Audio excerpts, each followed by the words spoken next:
लाहौर के बाहर एक छोटा सा गांव था जिसका नाम था मिट्टियाला। ना वहां कोई बड़ी हवेली थी, ना कोई नवाब, ना कोई सिपाही।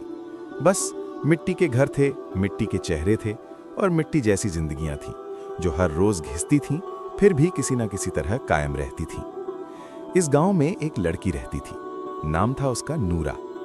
15 साल की, दुबली पतली, बालों में हमेशा एक पुराना कपड़ा बंधा होता था।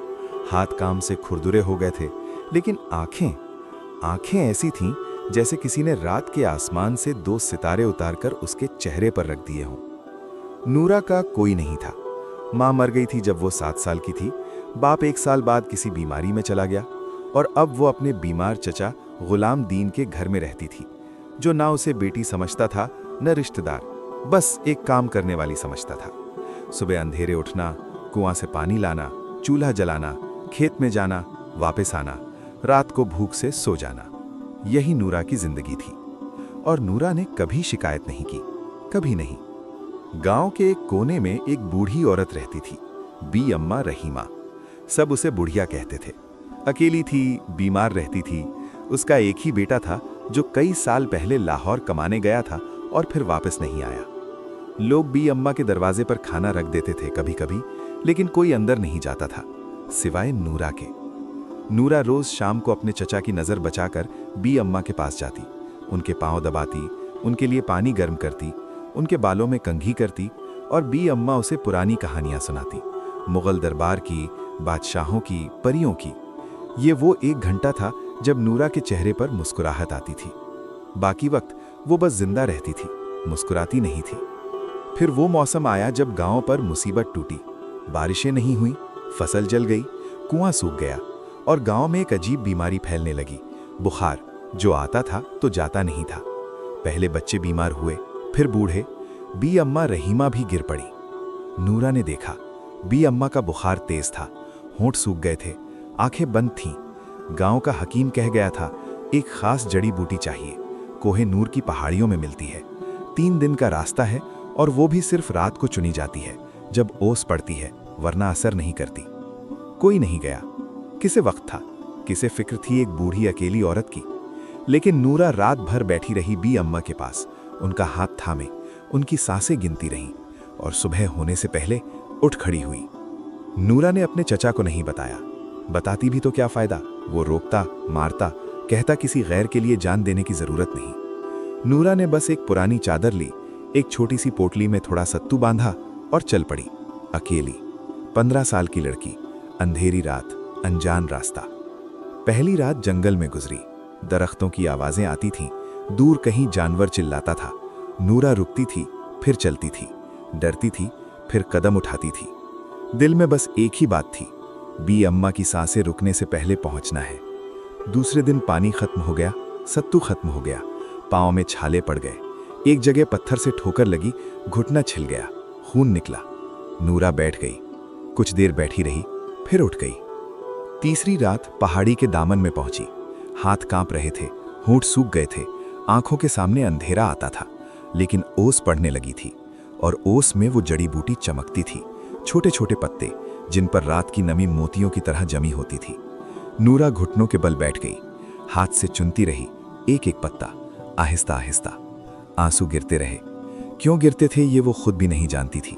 शायद थकावट से, शायद खुशी से, शायद इसलिए कि उसे पता था वो अकेली नहीं थी यहाँ।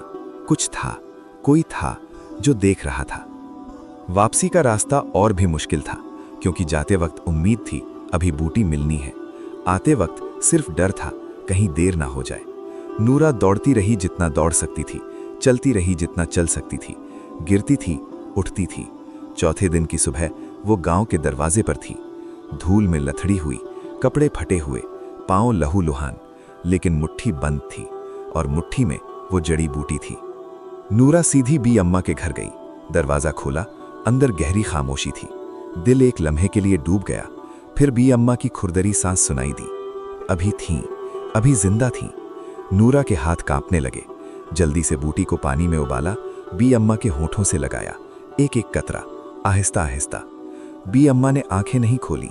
नूरा वहीं बैठ गई, उनका हाथ थामे। रात हुई, नूरा की आंख लग गई, वहीं फर्श पर बी अम्मा का हाथ थामे। और सुबह एक कमजोर सी आवाज आई, नूरा। नूरा ने आंखें खोली। बी अम्मा की आंखें खुली थीं।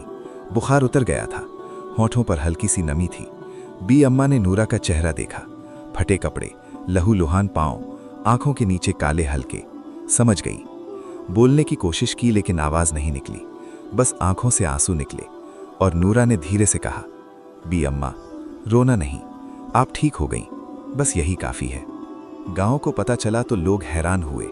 ये लड़की गई थी अकेली, पागल है, किसी गैर के लिए, इसे क्या मिला?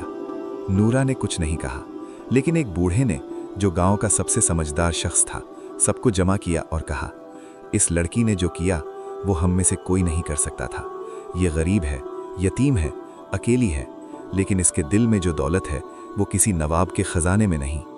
महीने गुजरे, बी अम्मा ठीक हो गई और एक दिन एक अजनबी घोड़े पर लाहौर से आया। बी अम्मा का बेटा था रहमत, जो सालों बाद वापस आया था, कुछ कमाकर, कुछ सीखकर। बी अम्मा ने सब बताया, नूरा का किस्सा, वो 3 रात, वो जड़ी बूटी, वो लहूलुहान पांव। रहमत खामोश बैठा सुनता रहा, फिर उठा, सीधा नूरा के चचा के घर गया और कहा, इस लड़की का रिश्ता मांगने आया हूं। चचा ने मुंह खोला, बंद कर लिया। नूरा को बुलाया गया। नूरा आई, वही पुराना कपड़ा बालों में, वही खुरदुरे हाथ, वही आंखें जिनमें सितारे थे। रहमत ने नूरा को देखा, फिर बी अम्मा की तरफ देखा और बी अम्मा ने मुस्कुराकर कहा, बेटा, इसने मेरी जान बचाई थी, अब तो इसकी जिंदगी संवार दे। नूरा की शादी हुई, लेकिन ये कहानी इसलिए याद नहीं रही। ये कहानी इसलिए याद रही कि जिस रात नूरा पहाड़ी पर घुटनों के बल बैठकर ओस में बूटी चुन रही थी, उस रात उसने एक बार भी ये नहीं सोचा कि उसे इसके बदले में क्या मिलेगा। उसने सिर्फ ये सोचा, बी अम्मा की सांसें रुकनी नहीं चाहिए। और शायद यही वो लम्हा था जब आसमान पर कुछ लिखा गया, एक गरीब लड़की के लिए जिसका कोई नहीं था, लेकिन जिसकी कुर्बानी ने उसे वो सब दे दिया जो दुनिया दे नहीं सकती। एक दिल जो साफ था और एक नाम जो गांव की मिट्टी में हमेशा के लिए लिखा गया।